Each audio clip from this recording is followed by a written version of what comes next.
Hey,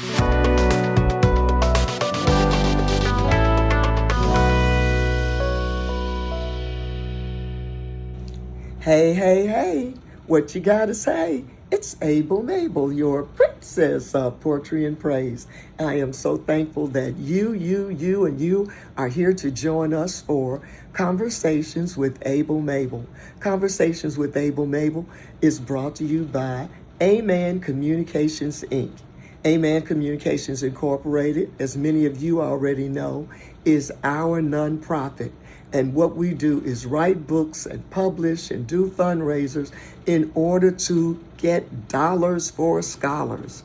Dollars for scholars who are trying to reach that ultimate goal to get to where they want to go in their careers.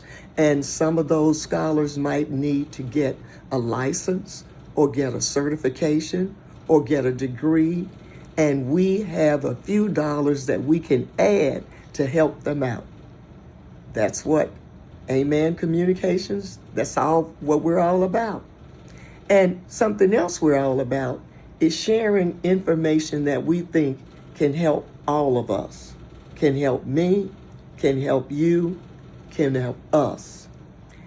And as an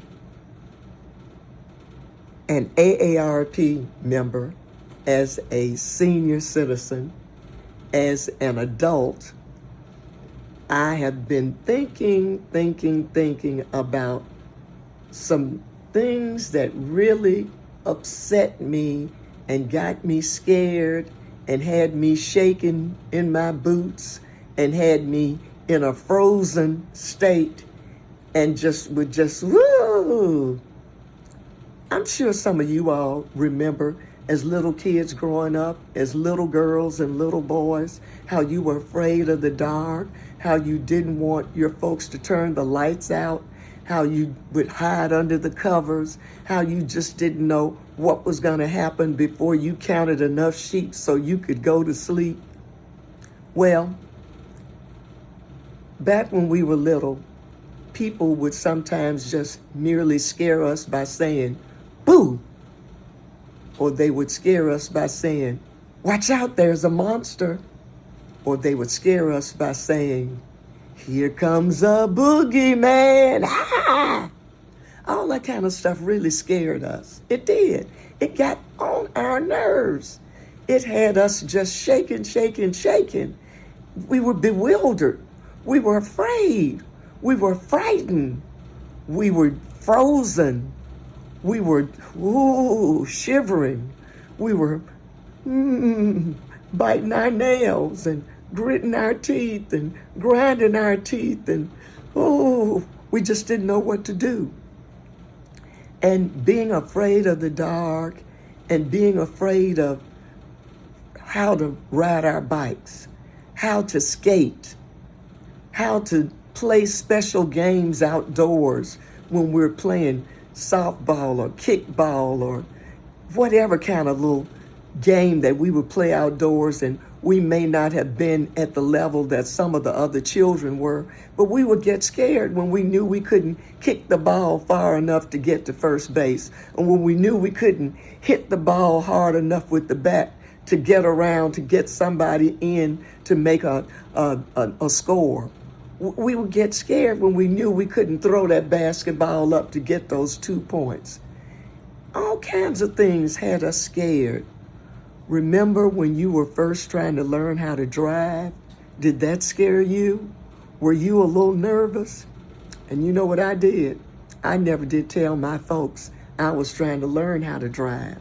One of my friends was fortunate enough to be blessed with a new car on her 16th birthday. And so once she started driving, she said, "Don't worry, you'll be driving too." So every day after school, we would either go on a church parking lot or a school parking lot, and we would go around in circles. Will it go around in circles? We were going around in circles, and she was teaching me how to drive because she already knew how to drive, and she had her learner's permit, but I didn't. I was trying to learn how to drive, and I finally did learn how to drive.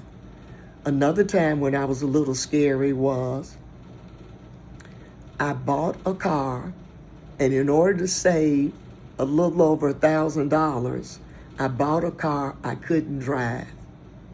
That's right. I bought a Datsun B210, and it was a straight shift, and I couldn't drive a straight shift. But I didn't worry about that because I had a boyfriend named Paul Scott, and he had all kinds of cars that were straight shifts. And I was afraid to learn how to drive that car up in Knoxville because it was so hilly. But in Memphis, I said, this is going to be my chance to learn how to drive a straight shift. So I bought the car, I saved the money. The man who sold me the car took it to my apartment complex, which was right next to the dealership. And every evening, when I didn't know what I was doing, when I didn't know what to do with myself, Paul would come over to my apartment and he would teach me how to drive that stick shift. And you talking about scared. Oh, I was scared, you know, 1, 2, 3. Oh my God, getting my foot in the right place, getting my hand in the right place, knowing what to do with the clutch. And I was doing pretty good by, let's say, Monday, Tuesday, Wednesday. But then it got to the scary part when he said, you need to know how to drive this straight shift, not just on flat land, but if you go up and down some hills, and you're going to be going up and down some hills and valleys, even in Memphis. And that's when I really got scared. That's when I really was shaking. That's when really I was saying, oh my God, why did I buy that car? I was trying to save some money, but I stuck with it. And by that Friday night or Saturday evening, I was able to drive that stick shift. And I love driving the stick shift because it just kept me alert, and it was fun, and I could turn my music up loud and I'd be shifting and zooming, and I thought I was cool. But learning how to drive can be a scary thing. Another thing that's kind of scary, learning how to swim. Oh my goodness. And I don't know how I talked my grandmother into letting me go to L.E. Brown swimming pool over in Memphis in 38126. But I learned how to swim, and it was a daring feat. Oh my goodness. You know, the jellyfish float, and then you learn how to kick and how to move your hands and how to cup your fingers and everything. And you learn how to lay back on the water and swim backwards, and you learn how to put it all together, and you learn how to swim underwater. But here was the real feat, when you had to go and get on that diving board and jump in. They weren't talking about diving yet. They were just saying jumping in, and jumping in 7, 8 feet of water. Some kind of way, my nerves helped me, and my prayers to God, and I climbed up that ladder and jumped off, and I may have been doing a belly wash, and it was like water splashing everywhere, but I came back up to the top, and I was able to swim to the side. And then at the end, I had to learn how to actually dive from the diving board into the 9 and 10 feet of water. Oh, that was a nerve wrecker. But y'all know what? I believe in God. I was praying all the way. I went to the top and I dived in, came on back up to the top, and swam to the side and got my little certificate. I was so proud to be able to swim. But I'm going to tell you, to be able to swim, to be able to float, to be able to swim on your back, swim underwater, dive, all that kind of stuff, it's scary. It's scary. And I have a lot of friends who are still trying to figure out, when am I going to learn how to swim? And I know what they're going through because there are other things that have let me know as an adult and as a senior citizen and as an AARP person that I was still afraid of some things. Over the last year, since my husband went to heaven, since Paul left me, I have been afraid to do a lot of things that I normally didn't have to do because they were beyond what I had to do. And since I was married, my husband took care of a lot of things, and I didn't even have to worry about it. I didn't even know that you had to pay 3 different bills to take care of all the utilities. I didn't know how to pay all these different people who were cutting the grass or taking care of the trees or cleaning out the gutters or helping with repairs, or if something broke down, and things that would happen with the cars and the tires and, oh my God, all kind of business matters. It just, it was just overwhelming, overwhelming. And what I did was just start Googling and calling up people who I knew were a lot smarter and brighter than me and asking them, how do you do this? What do I do? Going to the bank saying, help me out. Going to experts saying, I need some help. And I went through this grief therapy class, and it was just, oh my God, it was monumental. It was just such a great help. Those months in that class were just greatly beneficial, and I will forever be indebted to thank the people in Love and Faith Church for having that special grief program. And I did it online because many of the people, several of us, were in different parts, different areas. But we all were going through the same types of experiences where people would say, you haven't gotten over that yet? You ought to be doing this by now. What's wrong with you? I thought you were stronger than that. And this is the part that would really get to me. Where is your faith? And I'm thinking, these people questioning my faith and questioning my religion and questioning my relationship with God. But I know God realized that when you're grieving and when you're going through, and when somebody that you've been with for years and years is just gone out of your life and it's permanent, there's a toll. Think about when Lazarus died in the Bible. Jesus, it got to him. It got to Mary and Martha. It got to all the other family members. Everybody grieved over Lazarus being dead, and they were wishing that Jesus had not taken his time, but had gotten there sooner to touch him and heal him, like he had touched and healed so many other people that he didn't even know. But he knew Mary and Martha, and he knew Lazarus. Those were good friends. But he didn't get there in time, so they thought. But those of you who go to Sunday school and listen to your preachers preach and understand what happened in the story with Lazarus, Jesus got there late. Lazarus was already in the tomb. He was wrapped up like a little mummy. He was stinking and everything. But Jesus was able to bring him back to life.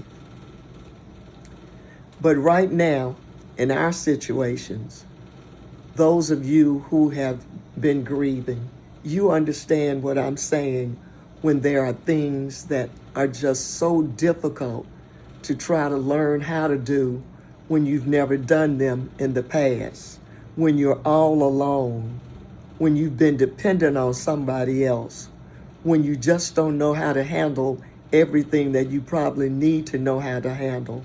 And it's just a matter of you catching up and learning and just going to school again. Because you've been used to having somebody else by your side helping you. And I thought about a song that we used to hear when we were small children by Dusty Springfield. I just don't know what to do with myself. I don't know what to do with myself. And Dusty Springfield goes on to say, planning everything for two, doing everything with you, and now that we're through, I just don't know what to do. And she went on to say, movies only make me sad, parties make me feel so bad, 'cause I'm not with you, and I just don't know what to do with myself. I don't know what to do with myself. And then I thought about when I was a little girl, how we even used to kind of do a little dance, do a little jig, do something with my uncle, who kind of helped to raise me. And he taught me all kind of little dance steps and stuff. But we would do something off the song by Judy Garland, Me and My Shadow, strolling down the avenue. Y'all hear me tap dancing? Me and my shadow, not a soul to tell my trouble to. Oh boy. And when it's 12 o'clock, we climb the stair. We never knock, 'cause nobody's there. Just me and my shadow, all alone and feeling blue.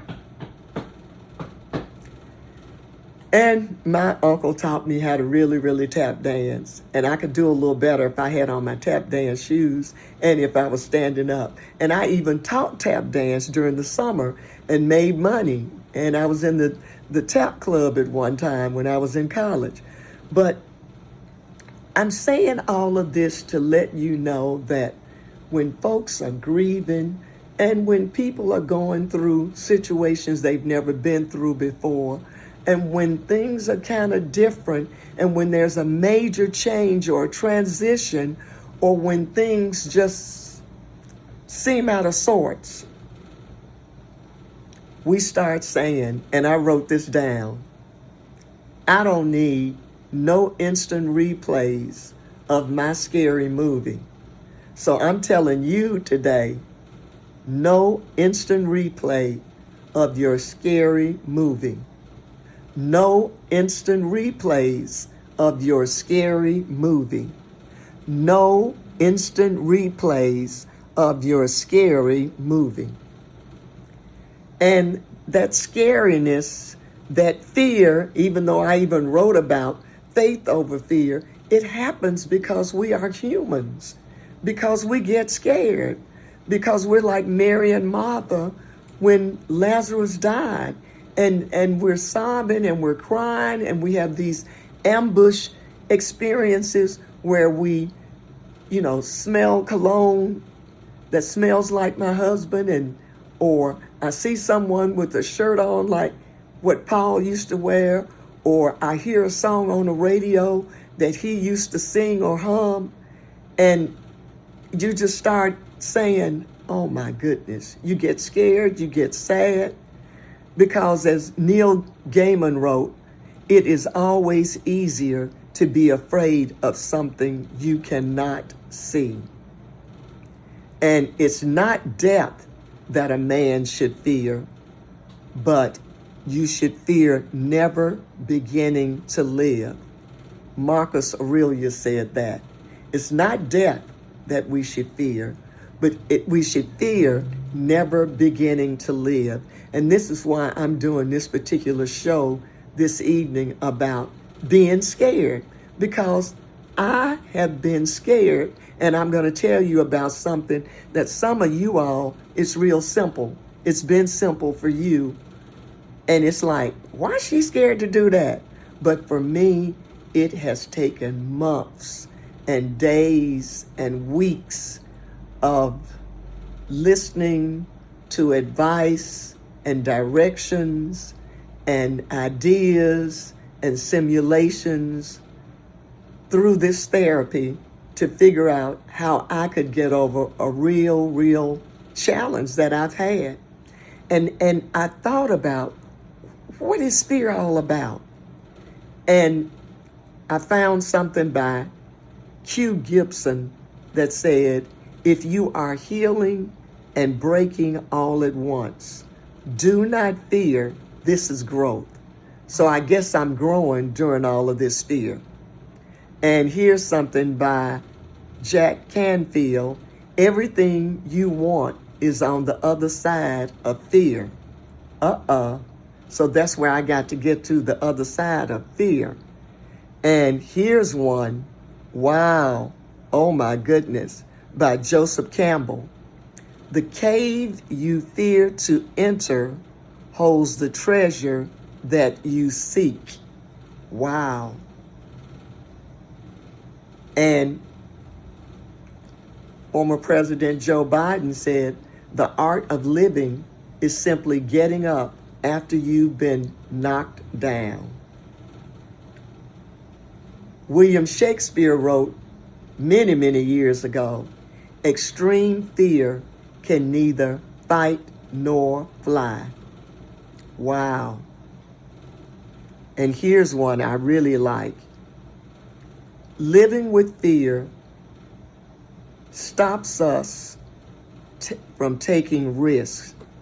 And if you don't go out on the branch, you're never going to get the best fruit. Wow. That's by Sarah Parrish. Living with fear stops us from taking risks. And if you don't go out on the branch, you're never going to get the best fruit. And here's one I'm sure your grandparents probably said to you. The only thing we have to fear is fear itself. The only thing we have to fear is fear itself, by former President Franklin D. Roosevelt during the Depression back in 1933. And fear has two meanings. Fear can mean forget everything and run, or it can mean face everything and rise. And all of this has helped me to say to you, no instant replays of your scary movie. No instant replays of your scary movie. No instant replays of your scary movie. And now I'm going to tell you what took months for me to overcome. In these classes, after months of training and listening and trying to get it in my hard head, I was finally able, on my husband's birthday, to go out and eat dinner in one of the favorite restaurants that we would go out to eat. And I was able to go to a movie. It was 3 hours long. I didn't know it was 3 hours long, but I was able to go to a movie and stay there by myself, even during the scary parts when I didn't have Paul to hug and to run to and to hide under his coat or to hide under his jacket, or he would put his arms around me and start laughing during all the scary parts. Because that's what we had been doing for 40 some years, because that was my scary movie. That was what would happen whenever we went to one of those adventuresome type movies that he loved. But I finally was able to do it. I finally was able to go to a restaurant and eat dinner by my lonesome. And I finally was able to go to a movie, a 3-hour adventuresome movie with fighting and shooting and cutting and it was just, oh Lord. Anyway, but I was able to do that because of the classes that I've been taking, because of my faith in God, because I knew I had to say, Mable, you've been writing about faith over fear. So you got to really look at those scriptures and say, I can do this. I can go to that restaurant. I can go to that movie. I can do some things by myself and not have to depend on calling somebody or knocking on somebody's door, ringing somebody's bell, or worrying other people, but learning how to do things on my own. And I went back to Hebrews 13:6, so that we may boldly say, the Lord is my helper, and I will not fear what man shall do unto me. And 1 Peter 5:7, casting all your care upon him, for he careth for you. And Psalm 23:4, yea, though I walk through the valley of the shadow of death, I will fear no evil, for thou art with me. Thy rod and thy staff, they comfort me. No instant replays of your scary movie. No instant replays of your scary movie.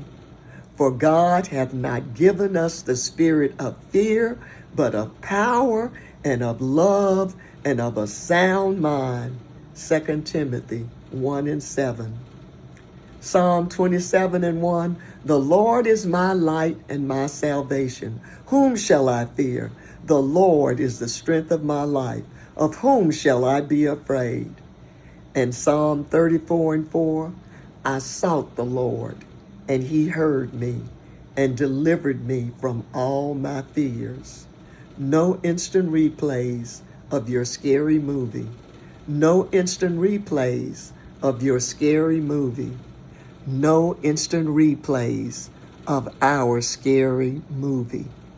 God bless you, and fear not, for God has us, and he is giving us the calm. He is giving us the caress. He is giving us the cushion. He is giving us the care. He is giving us all that we need, the covering, to keep us safe. No instant replays of our scary movies. Love you, Mable, your princess of poetry and praise.